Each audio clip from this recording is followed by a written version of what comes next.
ఈ వీడియోలో చూడండి, యవ్వన స్త్రీలు ఎలా ఉన్నారో. యవ్వన వయసులో చదువుకోవాల్సింది బదులుగా చదువు పేరు చెప్పి రోడ్ల మీద తిరుగుతూ ఉన్నారు.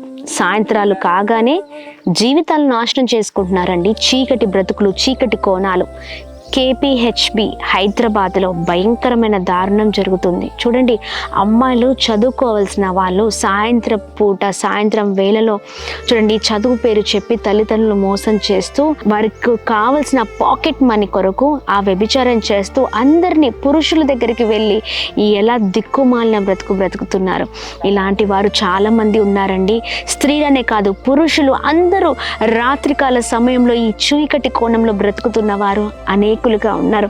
మంచి చదువు, మంచి జీవితాన్ని ప్రభువు ఇచ్చి ముందుకు నడిపిస్తున్న సమయంలో తల్లిదండ్రులు ఎంతగానో వారి కొరకు ఆలోచిస్తున్న సమయంలో వారు గొప్పవారు అవ్వాలని, వారు దీవించబడాలని, ఆశీర్వదించబడాలని చూస్తున్న సమయంలో బిడ్డలు జీవితాలను నాశనం చేసుకుంటున్నారు కదండి. అపవాది వేసే ఉచ్చు ఇదంతా.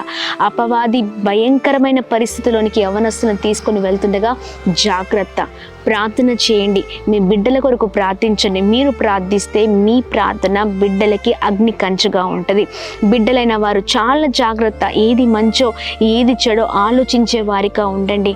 ఇదిగోండి, దేవుని లేఖనాలు సెలవిస్తున్నాయి కదా, వ్యభిచారించినందున ఒక్క దినమే 23,000 మంది కూలిరి అని దేవుని వాక్యం సెలవిస్తుంది. చాలా జాగ్రత్త. మనం కూలిపోవడానికి, పతనం అవ్వడానికి, మన జీవితాలు నాశనం అవ్వడానికి ఇదిగో ఇలాంటి చెడ్డ పనులే. అలాంటి వారిగా ఉండకుండా ముందుకు వెళ్దాం. ఈ వీడియో ద్వారా అనేకుల కొరకు ప్రార్థన చేద్దామండి. అనేకుల జీవితాలు ఎలా ఉన్నాయో చూస్తూ మన బిడ్డల కొరకు మనం ప్రార్థన చేసే వారిగా, లేకపోతే యవ్వనస్తులైన వారు ఈ వీడియో చూసైనా జాగ్రత్తగా మీ జీవితాలు నడుచుకుంటారని మా ప్రార్థన.